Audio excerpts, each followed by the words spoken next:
Creo en Dios, Padre Todopoderoso, Creador del cielo y de la tierra, y en Jesucristo, su Hijo unigénito, Señor nuestro, que fue concebido por el Espíritu Santo, nació de la Virgen María, padeció bajo Poncio Pilato, fue crucificado, muerto y sepultado, descendió a los infiernos, al tercer día resucitó de entre los muertos, ascendió a los cielos y está sentado a la diestra de Dios Padre Todopoderoso.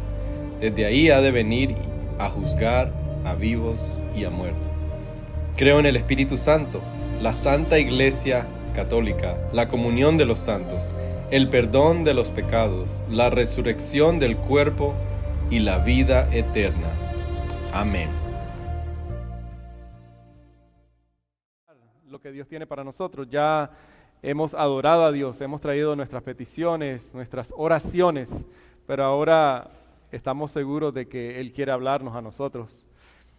Y vamos a continuar en esta semana la serie que hemos comenzado y hemos titulado Yo Creo, y por eso pusimos esa lectura, porque ligeramente es basada en el credo apostólico. Usted sabe qué es lo que estamos diciendo cuando incluso lo repetimos, lo escuchamos.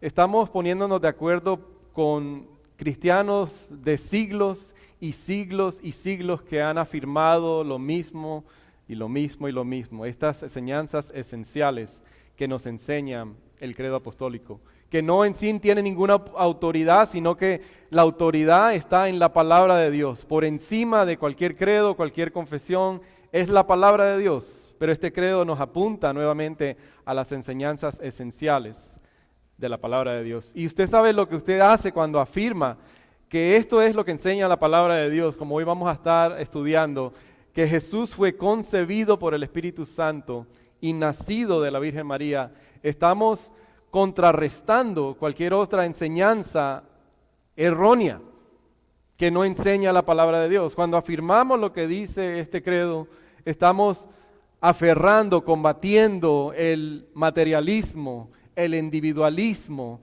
el nacionalismo. No es que el intelectualismo es algo que es incorrecto, que debemos de conocer, debemos ejercer el intelecto, pero lo que decimos es que sabemos que el ser humano, por muy intelectual que haya sido y siga siendo, nunca va a resolver el problema de la humanidad, que solamente podemos encontrar la esperanza en Cristo, que el materialismo, que es lo que nos llama la cultura a desear y anhelar, que tener más y tener más y tener más, nunca va a traer la satisfacción del alma que tenemos como seres humanos. Pero al confesar y al creer lo que la palabra nos enseña, y hoy vamos a estar estudiando, que es que Jesús fue concebido por el Espíritu Santo y nacido de la Virgen María. Parece que se me ha trabado. Ahí está. Lo vamos a estar viendo de Filipenses capítulo 2, versículos del 1 al 16, perdón por el 3, que es del 1 al 16. Así que si usted tiene su Biblia, vaya abriendo su Biblia para que no solamente acepte lo que yo estoy diciendo, sino que pueda corroborar todo lo que yo digo en su palabra. En las sillas tiene que haber una Biblia o a su aparato electrónico, siempre y cuando lo ponga en silencio. Préndalo y puede seguir con nosotros. Vamos a estar en Filipenses capítulo 2, del 1 al 16. Hoy no vamos a hacerlo como tradicionalmente lo hacemos, que nos paramos a leerlo, porque vamos a ir desarrollando versículo por versículo. Pero antes voy a orar para que el Señor ilumine su palabra. Oh Dios Padre, ahora pedimos que, oh Dios, tú seas el que ilumines tu palabra y todo lo que salga de la boca de este siervo sea tu palabra, Señor, sean lo que tú quieres que nosotros escuchemos, para que tu palabra, que es infalible, que persevera, que aunque todo lo demás pase a nuestro alrededor y deje de existir, tu palabra, como dice el profeta, perdura para siempre y siempre cumple el propósito por el cual sale de la boca de un siervo y una sierva tuya, para cumplir sus propósitos, Señor. Eso lo creemos, lo confiamos y ahora pero pedimos que tu Espíritu Santo ilumine nuestro ser, Señor. Que aún en esos momentos que nos incomode en nuestra voluntad el escuchar, Tu palabra que ya, como dice el profeta, que si tu pueblo escuchare tu voz y no endureciere su corazón, tú harías cosas maravillosas en nuestras vidas, Señor. Eso lo creemos y lo esperamos con expectativa. En el nombre de Jesús te lo pedimos todo. Amén y amén. Hace un tiempo atrás, cuando empezamos recién la serie, una persona se me acercó y de cierta manera me cuestionó la idea o la razón por la cual estábamos haciendo esta serie, por el simple hecho de que el credo menciona la Iglesia Católica o la palabra católica. Y me dio la oportunidad de conversar con esta persona y hacerle la pregunta. Hay un principio que se nos enseña tanto en la palabra de Dios como en las relaciones humanas, y es que uno nunca debe de descartar el mensaje por el mensajero. Porque la verdad es la verdad, toda verdad viene de Dios, toda verdad. Eso en teología se llama epistemología, que toda verdad viene de Dios, toda verdad. No debemos de descartar simplemente el mensaje por el mensajero. El mensajero puede vivir una vida incorrecta, puede hacer cosas que no son debidas, pero si el mensaje es verdad, no podemos descartar el mensaje. Y mi pregunta fue, bueno, está bien, dame tu razón, ¿cuál es tu manera de racionalizar por qué no debemos hacer esto? Porque dice la Iglesia Católica Universal. ¿Usted sabe lo que significa el credo cuando dice Católica Universal? Está refiriéndose a toda la Iglesia en general, no a la Iglesia Apostólica Romana. Es a la Iglesia Universal, a todos los santos que han existido, que son santos aquellos que han sido llamados por Dios en Jesús. Es eso lo que dice. Entonces, ¿tú no crees que Dios es el creador de los cielos y de la tierra y del universo y que Jesús es su Hijo unigénito, que fue concebido por el Espíritu Santo, nacido a... Sí, yo lo creo. No descartes el mensaje por el mensajero. Porque si tú crees todo lo que te acabo de mencionar, entonces eso es lo que enseña el credo apostólico. Y yo creo que eso es lo que ha sucedido en muchos de los casos de nosotros, que es que no hemos captado, no hemos desglosado, no hemos masticado cuál es la implicación. ¿Qué implica que cuando usted piensa en cualquier otra religión que no cree en la encarnación, hay problemas, hay dificultades en su manera de relacionarse incluso con Dios y peor, con su semejante? Y por eso es lo que esta mañana vamos a estar enfocándonos en eso, en la encarnación, que es lo que dice el credo, pero nos dice capítulo 2 de Filipenses del 1 al 16, que Dios, el Hijo, eternamente igual con el ser, con Dios, el Padre, Dios Hijo, el Espíritu Santo, toma para sí la naturaleza humana. Se hace humano, se hace semejante a un ser humano, se hace un siervo, se hace igual a nosotros. Y si nosotros podemos captar las implicaciones de la encarnación de Dios, y ahí lo puse en la pantalla, como la idea central de este sermón, que lo vamos a ir desempacando, si yo puedo captar la implicación de la encarnación, entonces mi vida va a ser transformada. ¿Cuántos quieren que sus vidas sean transformadas? ¿No queremos que nuestras vidas sean transformadas? Amén, entonces necesitamos escuchar esto. Yo no quiero simplemente que mi vida sea modificada, no quiero solamente modificar cierto comportamiento, yo quiero que Dios transforme mi vida y que lo haga desde adentro hacia afuera, ¿verdad? Amén. De adentro hacia afuera, porque si empezamos de afuera hacia adentro, eso nunca perdura, porque nos cansamos, nos aburrimos. Pero al contrario, cuando Él nos cambia desde adentro, que cambia el alma, que es nuestros afectos, lo que yo quiero, lo que yo amo, cuando Él empieza a cambiar eso, mis deseos, entonces lo demás viene por añadidura.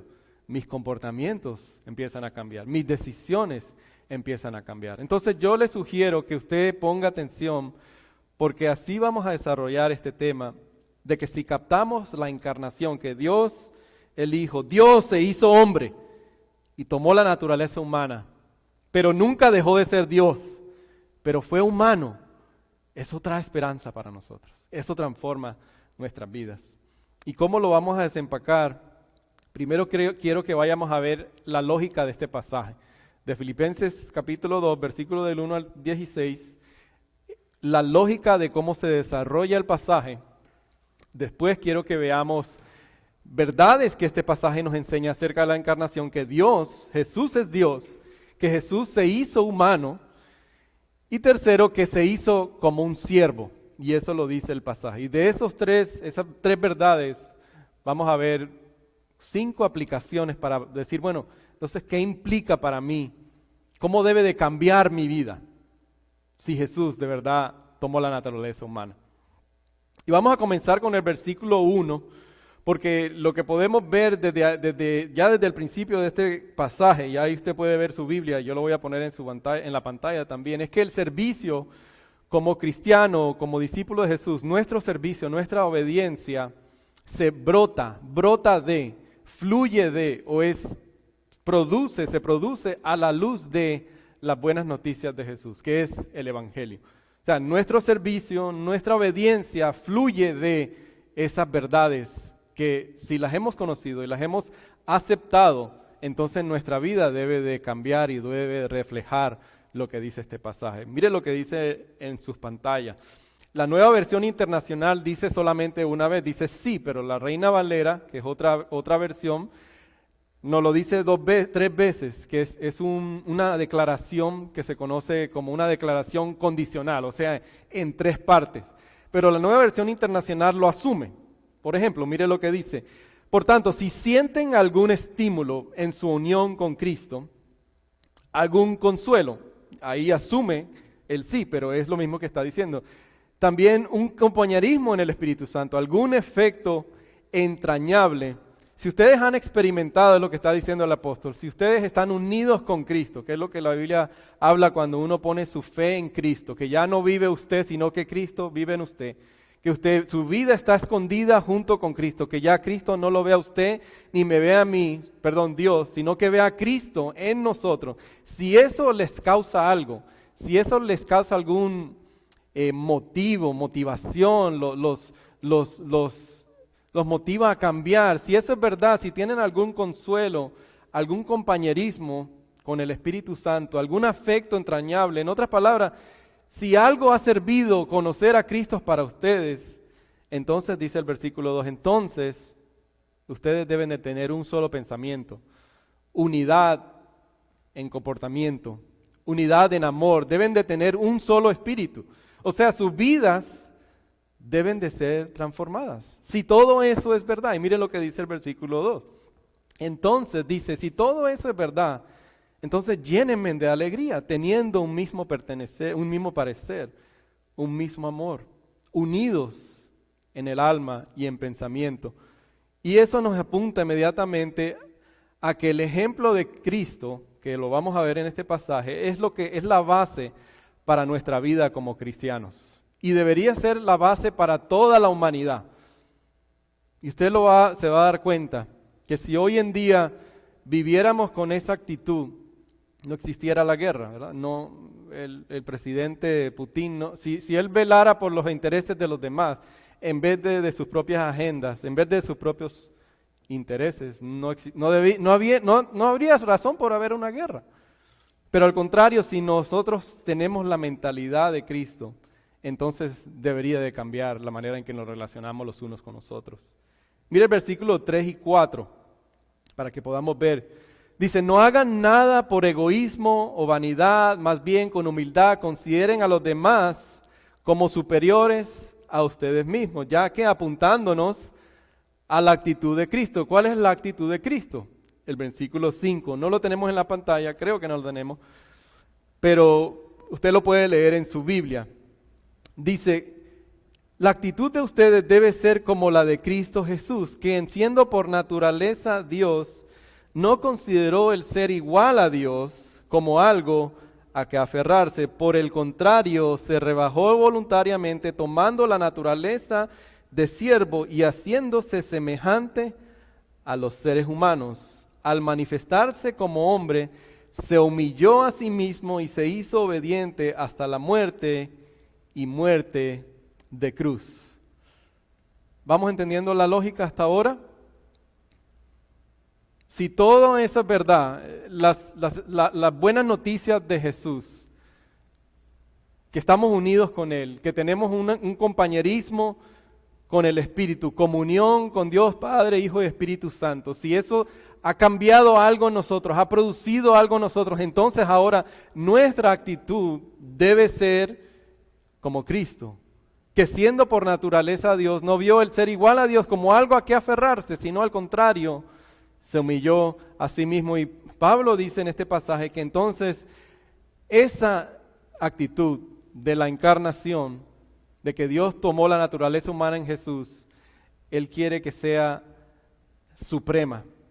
Y en el versículo 9 y al versículo 11 nos dice, la actitud de Jesús, el comportamiento de Jesús debe ser algo exhibido para toda la creación.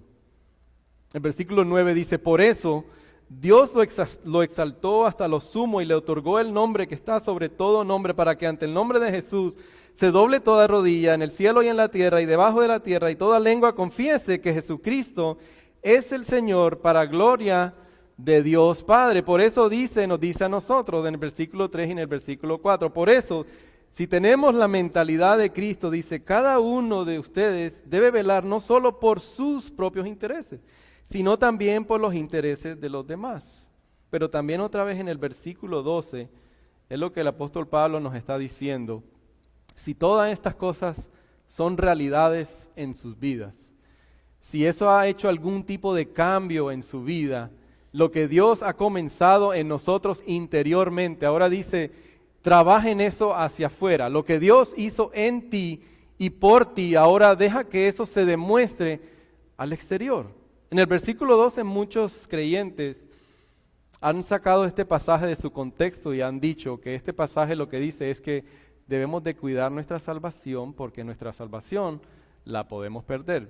Pero eso es sacar ese pasaje de ahí y olvidar todo lo demás que Pablo acaba de decir, que es el evangelio que va produciendo en nosotros ese cambio, esos deseos, pero ahora lo que Dios está trabajando en nosotros, dice, ahora Él quiere que nosotros se lo demostremos al mundo. Por eso el versículo 12 dice, así que queridos hermanos, como han obedecido siempre, no solo en mi presencia, sino mucho más ahora en mi ausencia, dice, lleven a cabo su salvación con temor y temblor. Ya lo que Dios ha hecho adentro de ustedes, demuéstrenselo al mundo.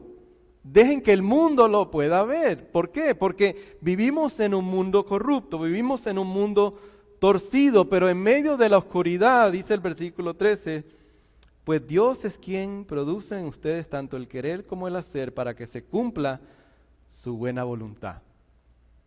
Dice, hagan todo sin quejas ni contiendas.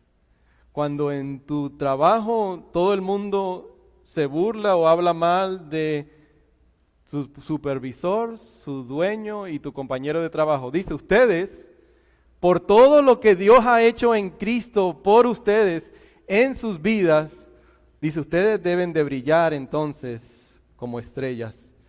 Dice, para que sean intachables y puros, hijos de Dios sin culpa, en medio de una generación torcida y depravada. Dice, en ella ustedes brillan como estrellas en el firmamento, manteniendo en alto la palabra de vida.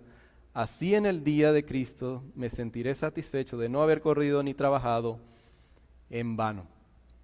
Si vivimos en una cultura, en un mundo que se queja, un mundo torcido, dice, no importa, ahora nosotros obedecemos, porque ¿quién obedeció? Cristo obedeció. Nosotros nos humillamos, porque ¿quién se humilló? Cristo, siendo por naturaleza Dios, se humilló y se hizo semejante a nosotros. ¿Ven? Nuestra obediencia entonces como discípulos de Jesús, como seguidores de Jesús, entonces fluye de lo que ya Dios ha hecho en nosotros. La luz, la oscuridad nunca la va a eliminar. ¿Qué es la oscuridad? ¿Es ausencia de qué? De luz.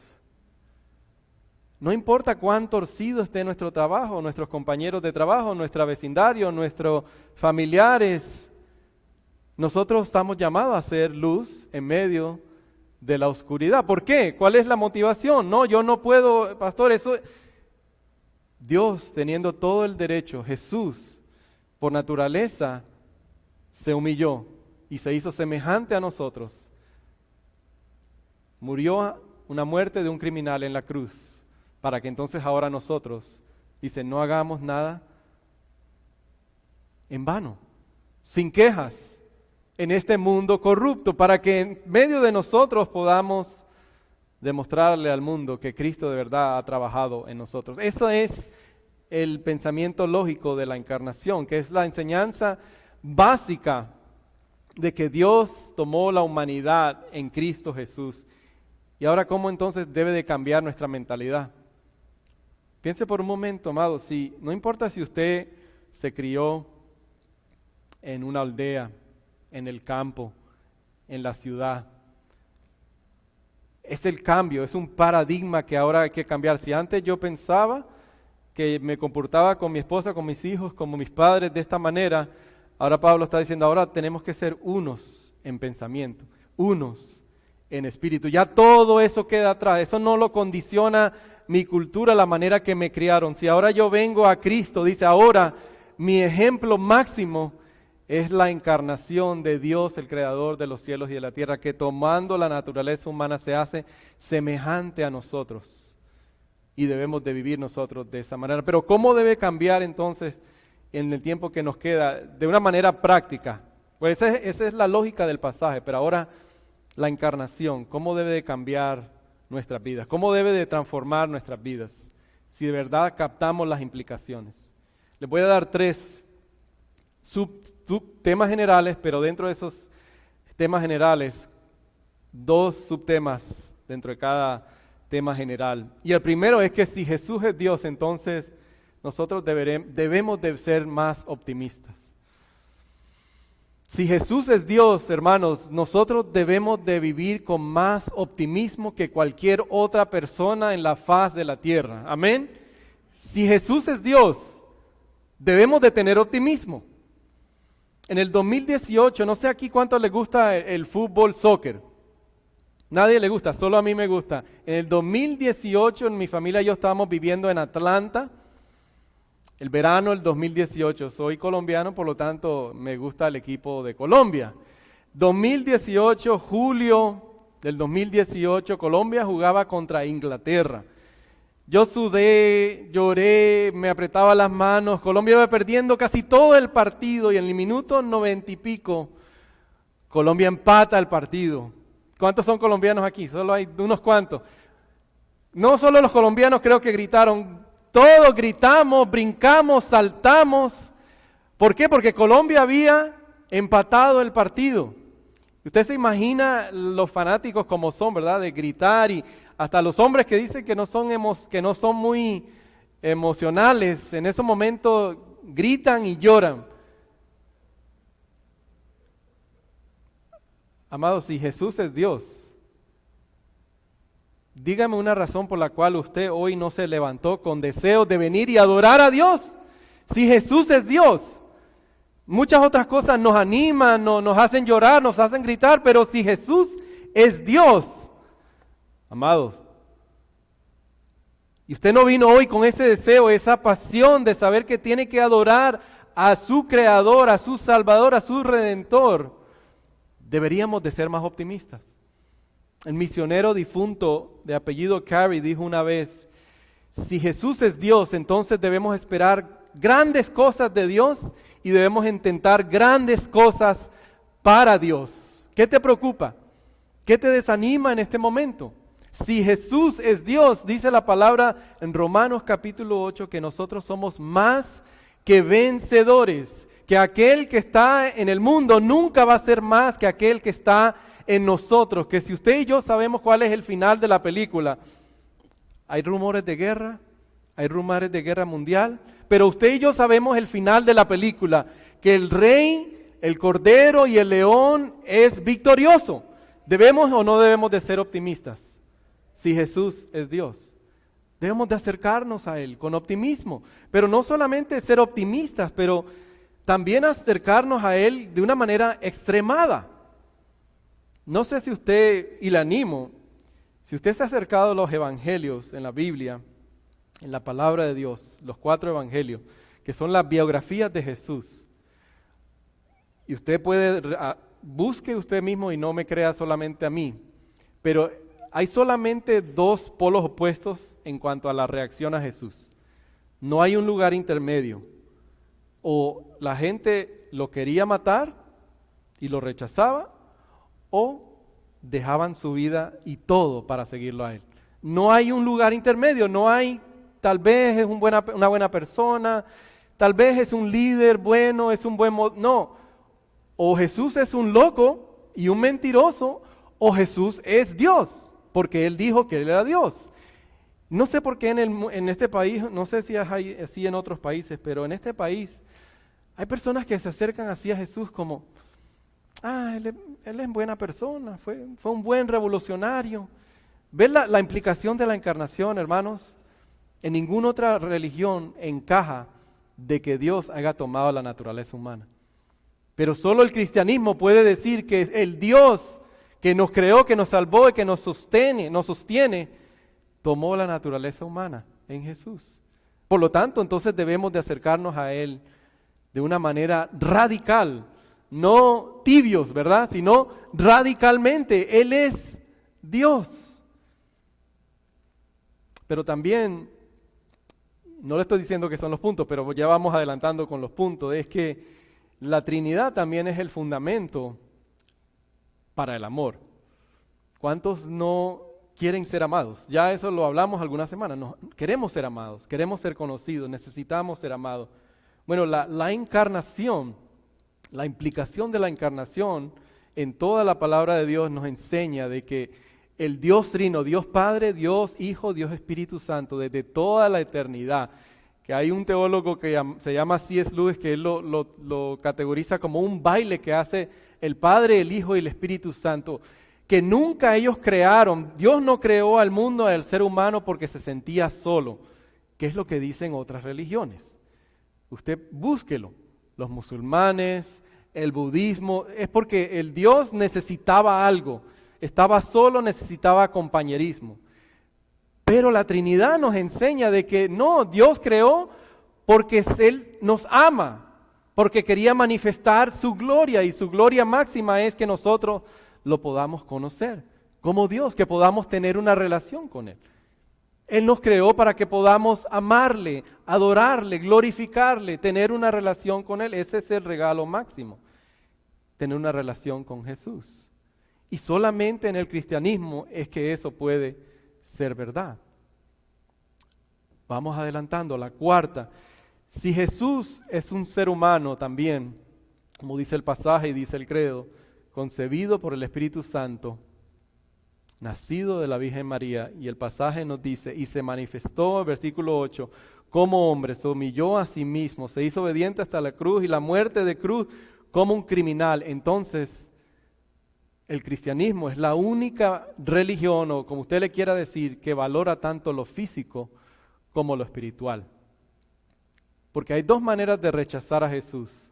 La persona religiosa rechaza a Jesús porque dice, a través de mis propios esfuerzos, a través de mi religión, yo puedo hacerme aceptable delante de Dios, a través de lo que yo hago.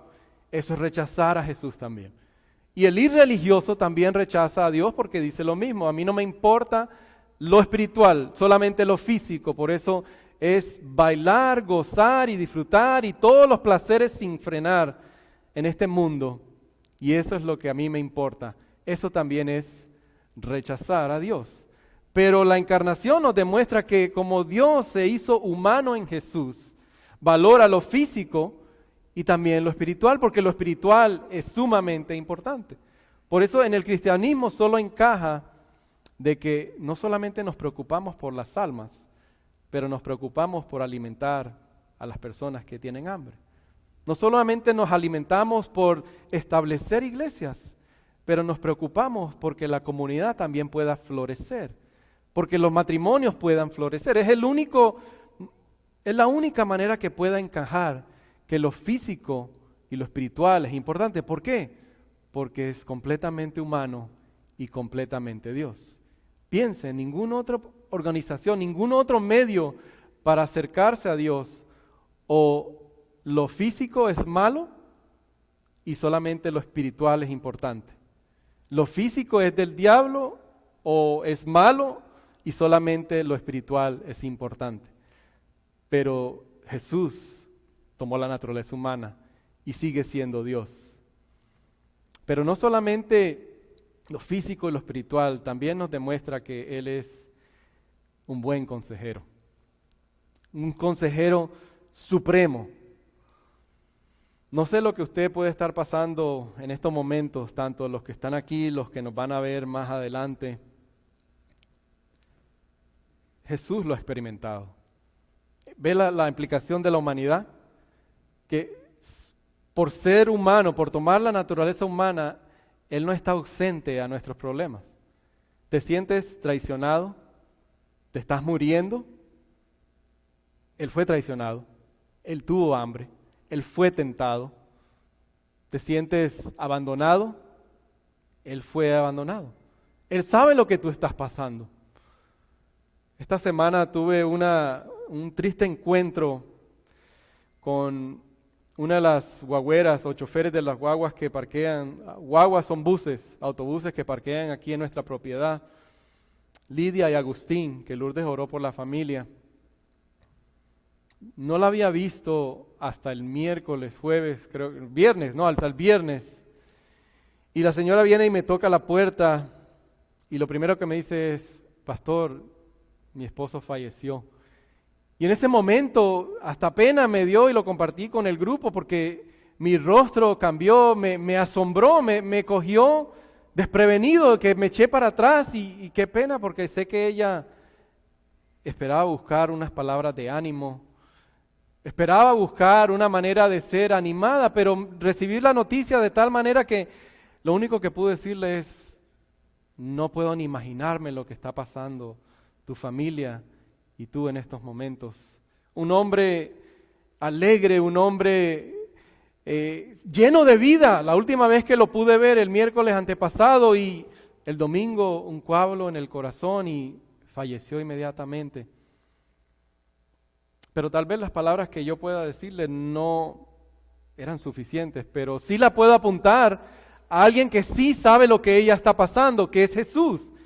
Él sí sabe lo que nosotros hemos experimentado porque ha sido tentado y ha sufrido lo que nosotros vayamos a sufrir y hemos sufrido. El autor de Hebreos lo pone de esta manera en el capítulo 2, versículo 14 en adelante, dice...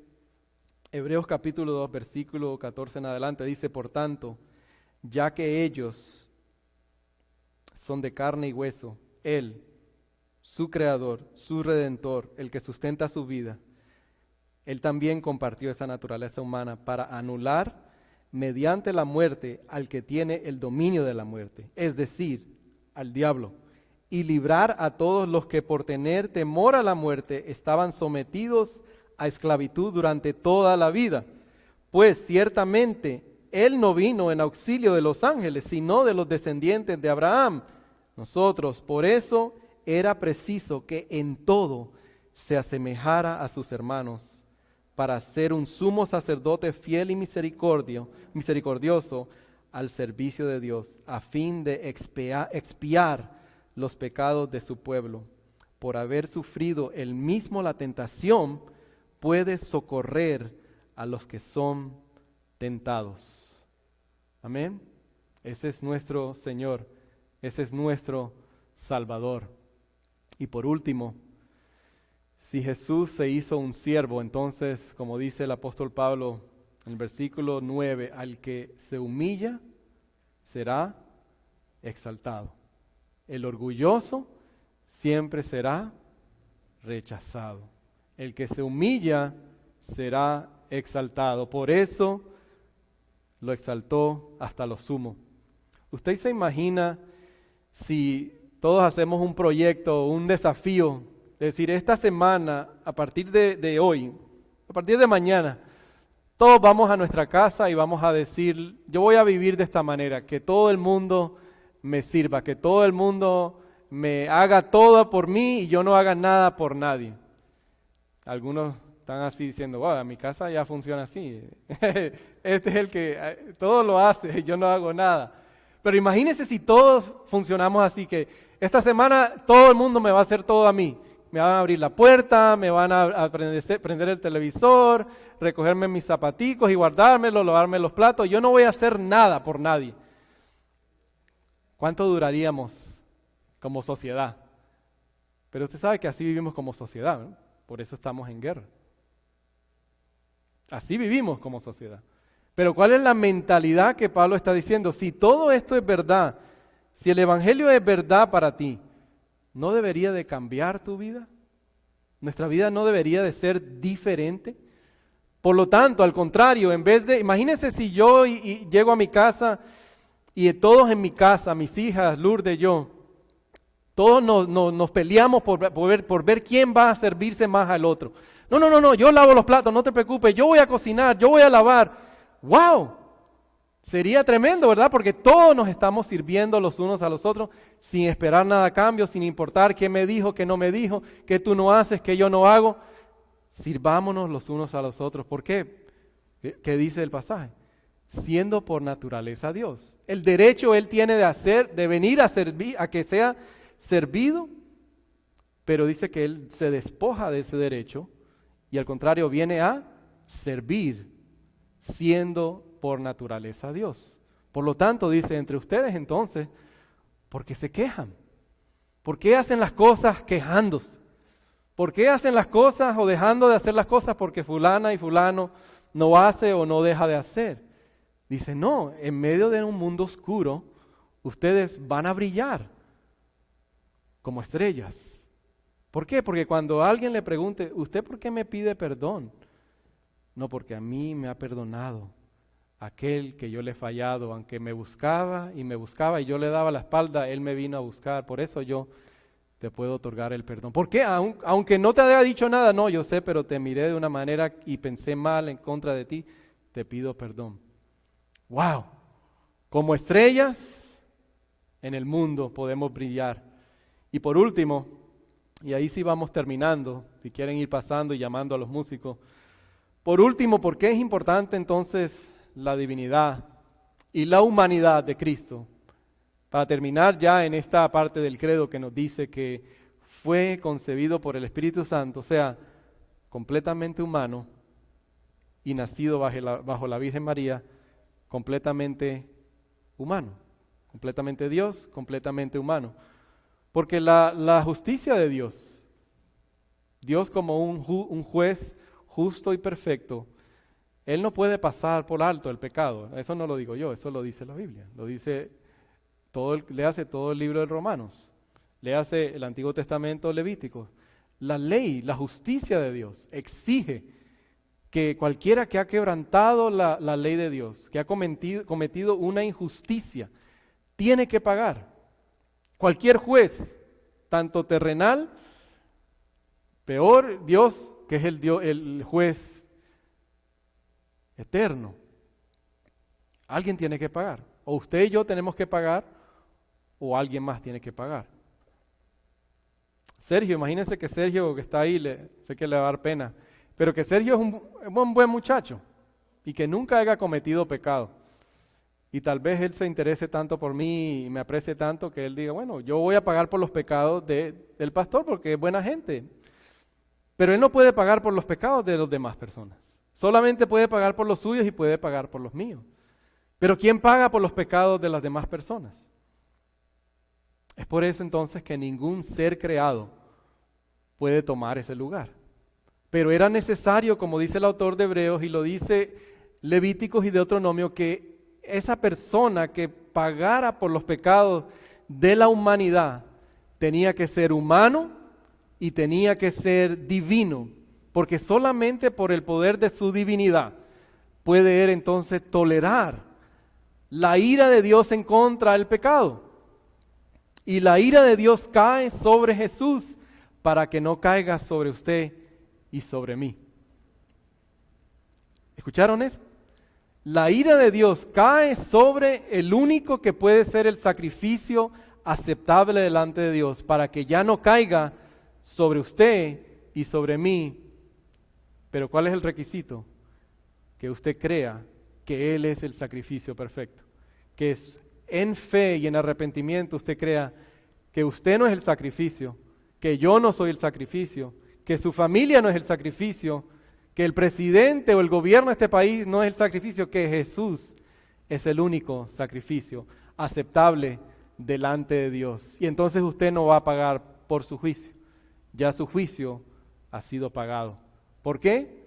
Porque Dios tomó la naturaleza humana en Jesús, siendo por naturaleza Dios, no vio el ser igual a Dios como algo a que aferrarse, algo a que jactarse, sino se humilló, se hizo como un ser humano semejante a nosotros, para que algún día, como Dios lo va a exaltar y lo sigue exaltando, toda lengua confiese, toda lengua va a confesar, quiera o no quiera confesar, confesará que Jesús es el Señor. ¿Qué mejor no hacer esa confesión hoy mismo? Aquellos que estamos aquí, aquellos que están viendo más tarde, que no se pase el día, que hoy tomemos la decisión de poner nuestra confianza en Jesús. Que el Señor nos ayude, que su Espíritu Santo ahora nos empodere, que hoy, porque no solamente va a ser un día, ahora cuando salgamos de este lugar, mañana cuando vayamos a nuestro lugar de trabajo, a la clínica, donde mi nieto, donde mi primo, mi sobrino, va a llegar la oportunidad donde yo voy a tener que decidir. ¿Me enfrentaré a estas circunstancias con la actitud antigua de velar por mis intereses nada más, por mis deseos, por mis necesidades? ¿O me recordaré que la actitud que debo tener es la actitud de Jesús, que vio las necesidades de los demás primero antes de ver su propia necesidad? Yo le pido, le animo que tome ese desafío y usted va a ver cómo su matrimonio, sus amistades, sus relaciones van a florecer. Van a florecer no porque lo digo yo, sino porque lo demuestra la palabra de Dios y lo demuestra Jesús, que es el ejemplo supremo. Oremos. Padre amado, gracias por tu palabra, gracias porque hoy nuevamente tú nos desafías, Señor. Señor, yo no quiero como tu siervo propagar ninguna promesa vana, ninguna promesa que no venga directamente de tu palabra, mi Dios. Al contrario, yo quiero ajustarme y sujetarme bajo la autoridad de tu palabra. Y tu palabra nos enseña, Señor, que si algo tú has comenzado en nosotros, no porque un día yo levanté mi mano y caminé hacia el altar o porque hice una confesión de fe, no, sino que si yo he puesto mi confianza en Jesús, en arrepentimiento, he huido, he dejado atrás todo lo que yo pensaba que me hacía aceptable delante de tu presencia y he huido hacia Cristo y ahora Él es mi única esperanza. Señor, tú has prometido que nuestra vida no va a ser igual. No podemos ser igual. Nadie que se ha encontrado con Jesús sigue siendo igual. Es imposible. Ayúdanos, Señor. Capacítanos. Ayúdanos a vivir las implicaciones de que tú, siendo el creador de este planeta, del universo, de las billones de galaxias, de estrellas, del ADN, del RNA, las células, todo lo que nosotros a veces nos asombra, si tú lo creaste y nos has llamado por nombre, ¿cómo no nos apasiona? ¿Cómo no nos debe de apasionar por las almas perdidas? ¿Cómo nos debe impulsar a amar a nuestras esposas, amar a nuestros hijos, amar a nuestros esposos, amar a nuestros hijos, a nuestros enemigos, a nuestros compañeros de trabajo? Ayúdanos allá a no seguir viviendo como la oscuridad, al contrario, ayúdanos a hacer la luz en nuestros lugares de trabajo, en nuestros lugares de escuela, donde vivimos, donde acampamos, donde jugamos. Queremos, Señor, queremos ser la diferencia en este mundo corrupto, en este mundo, en esta sociedad donde cada vez vemos más que va en contra de tus principios, que solamente nos animan y nos llaman a buscar nuestros propios intereses y no velar por los de los demás. En el nombre de Jesús te lo pedimos todo. Amén. y amén. Vamos a ponernos de pie para cantar esta ya nuestra última alabanza, pero antes de hacer eso quiero pedirle a los hermanos que se han inscrito para las nuevas clases de membresía. Así que está Daniel, César no ha regresado, David, Kenia, Mateo, falta José, Joseph, ¿verdad? Joseph. ¿Quién más? Stephanie. Stephanie también se inscribió para la nueva clase de membresía de nuevos miembros. Y puedes pasar adelante, vamos a orar por... También falta... ¿Qué otra persona había ahí? Daniel. Verónica no ha llegado. Daniel, César, falta César entonces. La razón por la cual le estoy pidiendo a estos hermanos para que pasen adelante, porque ellos se han inscrito para la próxima clase de membresía, o sea, ¿qué significa? Que ellos quieren hacer Sunlight Miami su iglesia local, quieren ser parte de la familia de Sunlight Miami. Igual como oramos por las personas que han decidido crecer en su vida espiritual a través del discipulado 222, por ellos también hay que orar porque, como dice la palabra, Jesús siempre cuando oró, si usted se fija, más que orar por las necesidades de nosotros y de sus discípulos, su oración era, pídale al Señor que envíe obreros. ¿Por qué? Porque mucha es la miel y pocos son los obreros. La mies es mucha, la comunidad está preparada, nuestras amistades, familiares, pero somos pocos los obreros. Pero estos hermanos han decidido tomar la decisión de decir, yo quiero ser parte de la visión y la misión de Sunlight. Así que vamos a orar para que también, porque vendrán ataques del enemigo, porque el enemigo no quiere ver eso. Vendrán ataques, vendrán desánimos, vendrán personas que le dirán, no lo hagas, eso es pérdida de tiempo, no, vete para otro lado, disfruta, vete para la playa el domingo, porque es Miami, es el único lugar donde hay sol, pero ellos deciden venir y servir al Señor. Oremos, Padre, gracias por tu presencia en medio nuestro. Te pedimos que tú bendigas la vida de estos hermanos, hermanas, estos niños, que a través del pacto, de la gracia, a través de la señal del bautismo, el sacramento del bautismo y algunos a través de la profesión de fe, se unirán a la iglesia Sunlight Miami prontamente. Señor, algo que para nosotros, aunque es algo visible y pequeño aquí en la ciudad de Miami, en Flagler, pero que en el cielo, dice tu palabra, que hay regocijo cada vez que una persona, un solo pecador, gira su vida hacia Cristo. Te pedimos que tú los protejas, que tú les des fe, coraje y valentía en esos momentos que van a venir cuando el desánimo quizás quiere tomar control de sus vidas, cuando la desesperanza va a querer tomar control de sus vidas, cuando la burla incluso de amistades, de familiares, también vendrá para desanimarlos. Oh Señor, así como Pedro, tú le dijiste que Satanás ha pedido para zarandearte y tú has orado para que no caigamos. Así te pedimos por ellos, Señor, que tú no permitas que ellos caigan en esa tentación. Al igual que todos los que estamos aquí, Señor, ayúdanos a perseverar en esta batalla hacia la meta, que es el llamado eterno que tienes en Cristo Jesús para nosotros. Amén. Que Dios los bendiga. Muchas gracias.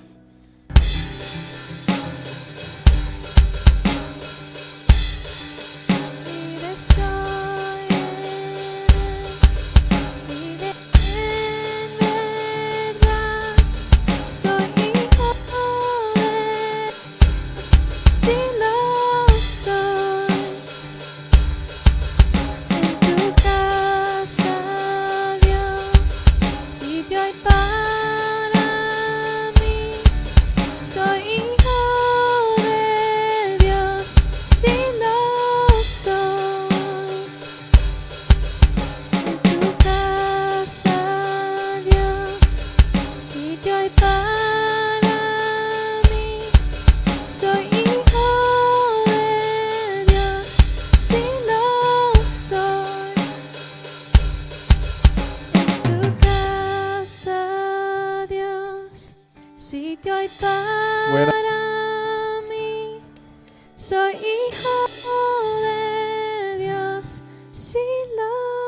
¿Cómo está?